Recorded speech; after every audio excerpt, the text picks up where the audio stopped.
আসসালামু আলাইকুম রাহমাতুল্লাহ।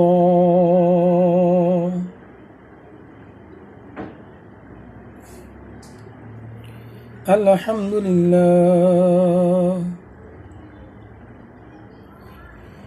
আলহামদুলিল্লাহি রাব্বিল আলামিন। আলহামদুলিল্লাহি রাব্বিল আলামিন। نحمده ونصلي على رسوله الكريم أما بعد। সর্বপ্রথম মহান আল্লাহ তাআলার দরবারে অজস্র অগণিত শুকরিয়া যে মহান রব্বুল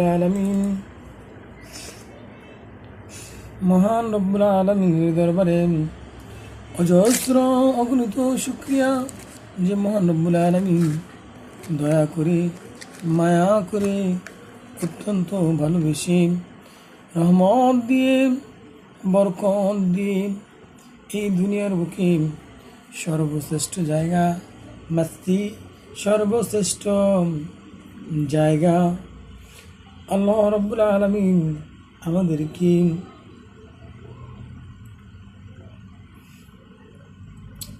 দান করে সর্বশ্রেষ্ঠ জায়গায় আসার এবং বসার তৌফিক দান করেছেন। এই জন্য মহান আল্লাহ তাআলার দরবারে অজস্র অগণিত শুকরিয়া। শুধু তাই নয়, আল্লাহ রাব্বুল আলামিনের দরবারে পৃথিবীর বুকে যত নেয়ামত রাজি দান করেছেন তার মধ্যে সর্বশ্রেষ্ঠ নেয়ামত হলো সুস্থ থাকা। আল্লাহ রাব্বুল আলামিন আমাদেরকে সুস্থ রেখেছেন। আল্লাহ রাব্বুল আলামিন আমাদেরকে পারতেন এই মুহূর্তে অসুস্থ বানিয়ে বাসায় শোয়া রাখতে। আল্লাহ রাব্বুল আলামিন পারতেন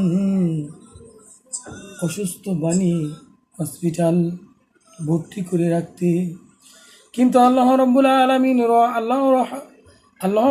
আলামিনের রহমান এবং রহিম নামের উসিলায় আল্লাহ রাব্বুল আলামিন আমাদেরকে এখনো পর্যন্ত সুস্থ রেখেছেন। এই জন্য মহান আল্লাহ তাআলার দরবারে অগণিত শুকরিয়া যে মহান রব্বুল আলামিন আমাদেরকে এখনো পর্যন্ত ইনার রহমত দ্বারা বেষ্টন করে রেখেছেন। আসুন আজকের যে আলোচনা, সেই আলোচনা কি আলোচনা জানেন? আজকের আলোচনা হলো যে প্রকৃত মুমিন বান্দা কারা, এ বিষয় নিয়ে আলোচনা। এই আলোচনার ভিতরে আমরা আজকে জানবো মুমিন বান্দাদের পরিচয়, মুমিনদের গুণাবলী কি, এই বিষয় নিয়ে আজকের আলোচনা। আল্লাহ রাব্বুল আলামিন কুরআনুল কারীমের কোন সূরার কোন আয়াতের ভিতর মুমিন বান্দাদের গুণাগুণ তুলে ধরেছেন? শুধু একটি নয়, অসংখ্য সূরার ভিতরে আল্লাহ রাব্বুল আলামিন এই গুণাবলী তুলে ধরেছেন। কারণ ভূমিকা যদি করতে যাই, কারণ আলোচনা এমনি যদি করতে যাই অনেক লম্বা হয়ে যাবে, কিন্তু সংক্ষিপ্তভাবে আমি একটি ছোট্ট আলোচনা করতে চাই। যে আলোচনার ভিতরে আল্লাহ রাব্বুল আলামিন মুমিন বান্দার সিফাত তুলে ধরেছেন। চলুন আল্লাহ রাব্বুল আলামিন কুরআনুল কারীমের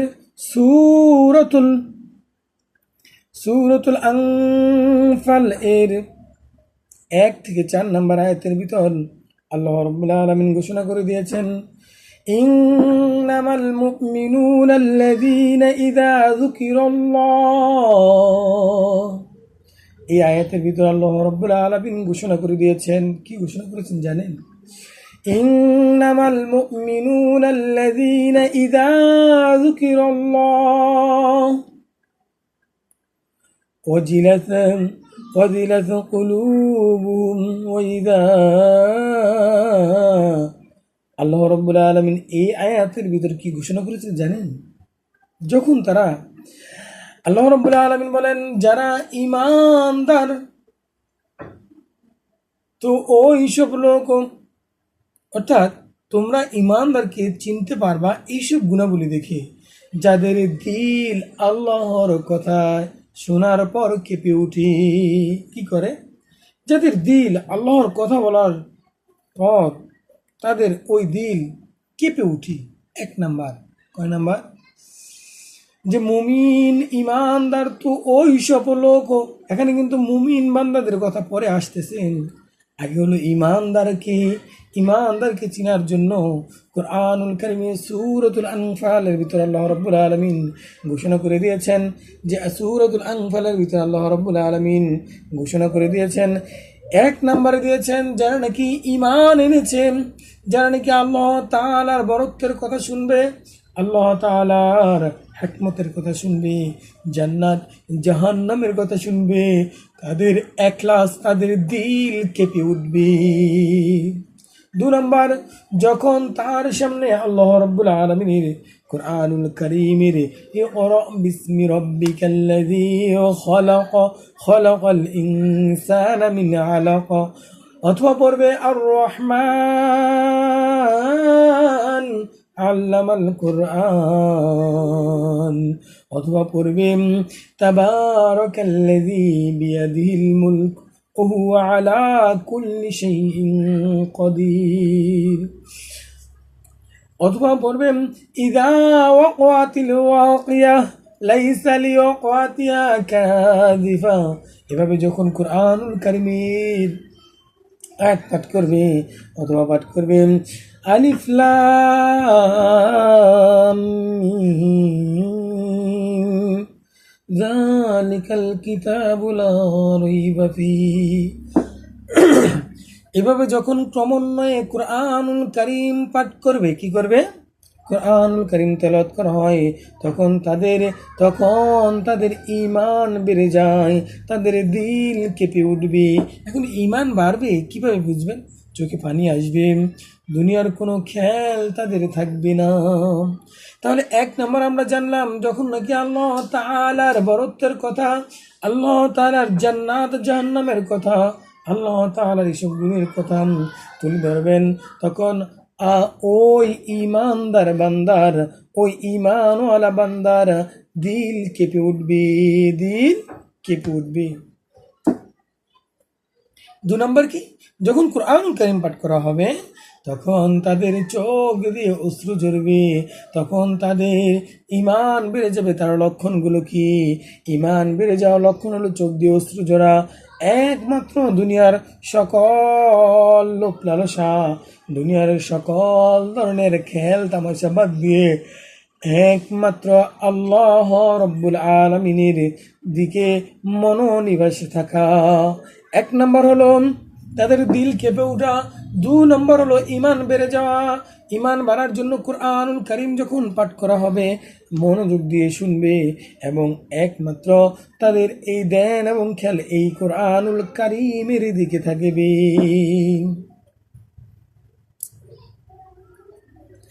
গেল 2টা ঈমানদারকে চিনার 2টা আলামত। 1 নম্বর আলামত ভালোভাবে শিখে নেন।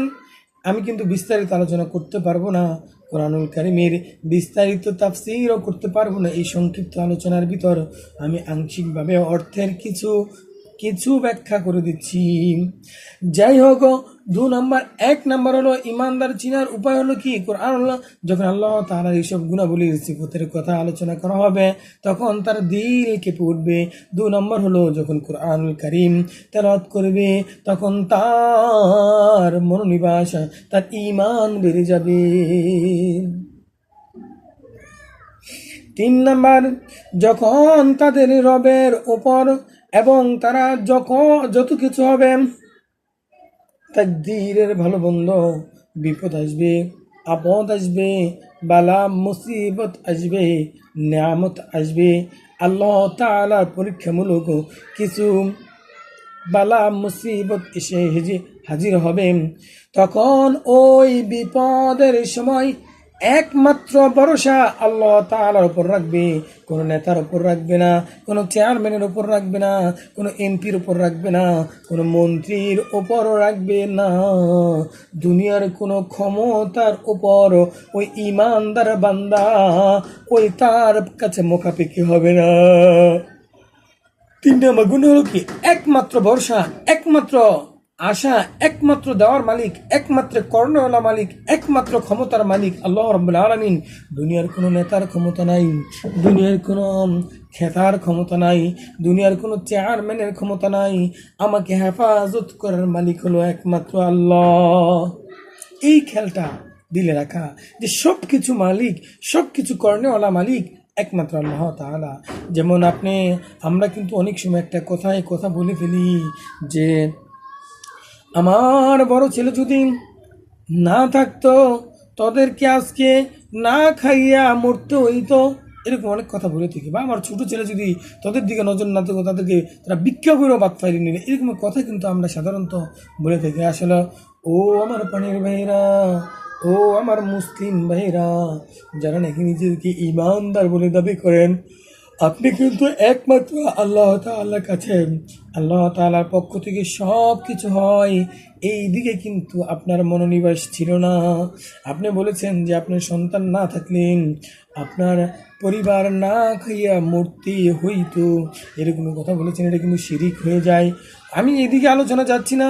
যদি এই আলোচনা আপনাদেরকে আমি ক্লিয়ার করে বুঝাতে চাই তাহলে আলোচনা ঘন্টার পর ঘন্টা চলে যাবে, তারপরও মোটামুটিভাবে আপনারা বুঝতে পারবেন।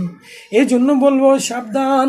কোনো মানুষের কোনো ক্ষমতা নাই, কোনো টাকার কোনো ক্ষমতা নাই, কোনো ঔষধ বা মেডিসিনের আপনার বা আপনার ফ্যামিলির বা আপনার বংশগতভাবে কারো যদি কোনো রোগ হয়ে থাকে, ওই রোগ সারানোর ওই ঔষধের কোনো ক্ষমতা নাই। একমাত্র ক্ষমতা হলো আল্লাহ তাআলার। যদি ঔষধের ক্ষমতা থাকতো তাহলে আজও অবধি কোনো ধনী মানুষ মারা যাইতো না।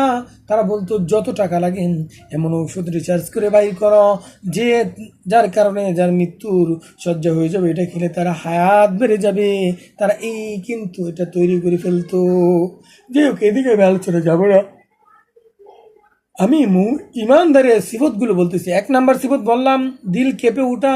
2 নম্বর কোরআনুল কারীম তেলাওয়াত করলে তাদের ঈমান বেড়ে যাবে, আর ঈমান বাড়ার জন্য যে লক্ষণগুলো তার মধ্যে প্রকাশ পাবে। আর 3 নম্বর হলো সব কিছু একমাত্র আল্লাহ তাআলার কাছ থেকে হয়, অন্য কোনো কারো কিছু থেকে কোনো কিছু হয় না। এই ভরসা ঈমানদার একমাত্র আল্লাহ তাআলার কাছে রাখা। আর দুটা কাজ রয়েছে, সেটা হলো নামাজ, সালাত কায়েম করা। সালাত কায়েম করা। এখন সালাত পড়া এবং কায়েম করার মধ্যে পার্থক্য কি আমি আজকের আলোচনায় বলবো না। আমি সালাতের একটা আলোচনা করেছি, ওই আলোচনা সালাত পড়া কাকে বলে এবং সালাত কায়েম করা কাকে বলে বিস্তারিত তুলে ধরেছি। ওই আলোচনা প্রায় 1 ঘন্টার ঊর্ধ্বে চলে গেছিল, আপনারা ওইটা ভালোভাবে শুনে নেবেন। তাহলে নামাজ পড়া কাকে বলে এবং কায়েম করা কাকে বলে, এই পার্থক্যটা আমরা অনেকেই বুঝি না। আমরা মনে করি নামাজ পড়লেই হয়ে গেছে, পড়া এক জিনিস, কায়েম করা এক জিনিস। যাই হোক, এ হলো 4টা। আর 5 নম্বর হলো যা কিছু আমি তাদেরকে দিয়েছি, আল্লাহ রাব্বুল আলামিন তাকে আপনার যত সম্পদ দিয়েছেন, টাকা পয়সা দিয়েছেন, বাড়ি গাড়ি দিয়েছেন, জায়গা সম্পদ দিয়েছেন, ফলের বাগান দিয়েছেন, ধান ক্ষেতের ফসল দিয়েছেন, ধান দিয়েছেন, গম দিয়েছেন, লাউ দিয়েছেন, যা যত রকমের যা কিছু দিয়েছেন, সব কিছুর মধ্য থেকে আল্লাহর পথে তারা দান করে, আল্লাহর পথে খরচ করে, তারাই হলেন সত্যিকারে ইমানদার। আর এই 5টি গুণ যার মাঝে থাকবে সেই হলো মুমিন।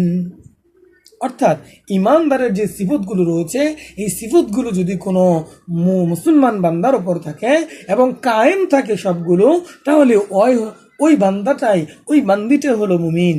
কথা বুঝতে পেরেছেন? যদি না বুঝে থাকেন তাহলে অবশ্যই আপনারা কমেন্টে জানাবেন।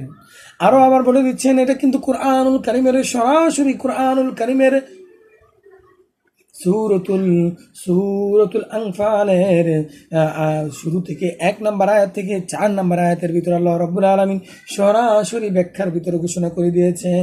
তাফসীর কিন্তু আমি করতেছি না। এবং আল্লাহ রাব্বুল আলামিন বলেছেন এই 5টা গুণ যার মধ্যে থাকবেন, যদি এই 5টি গুণ যদি তার মধ্যে কায়েম থাকে, কায়েম থাকে, তাহলে ওই ব্যক্তি হলো মুমিনদের সিফতের অন্তর্ভুক্ত।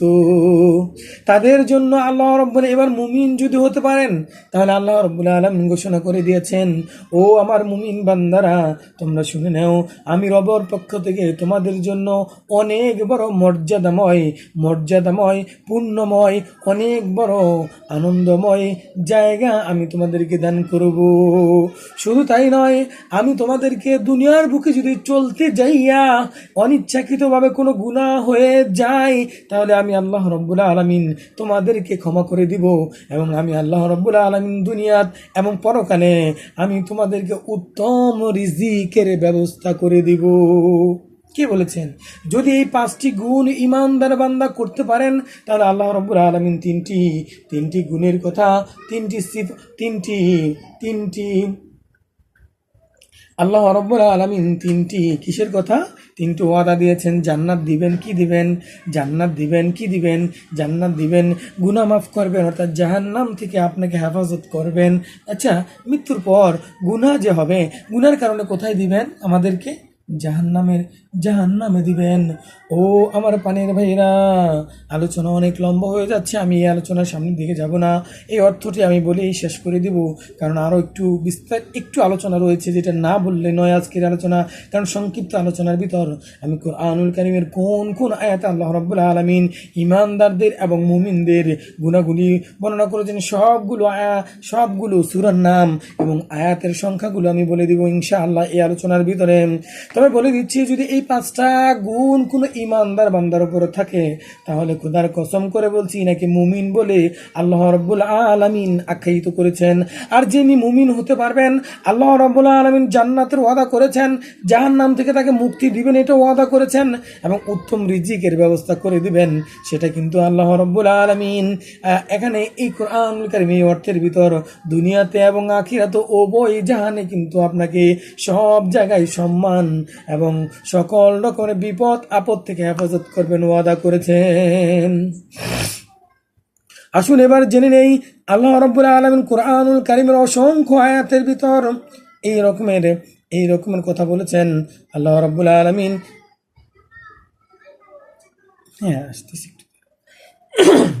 কুরআনুল কারীমের অসংখ্য আয়াতের ভিতর আল্লাহ রাব্বুল আলামিন এই রকমের মুমিনদের সিফত, মুমিনদের গুণাগুণ এবং তাদের জন্য কি ওয়াদা করেছেন এরকম ঘোষণা করেছেন।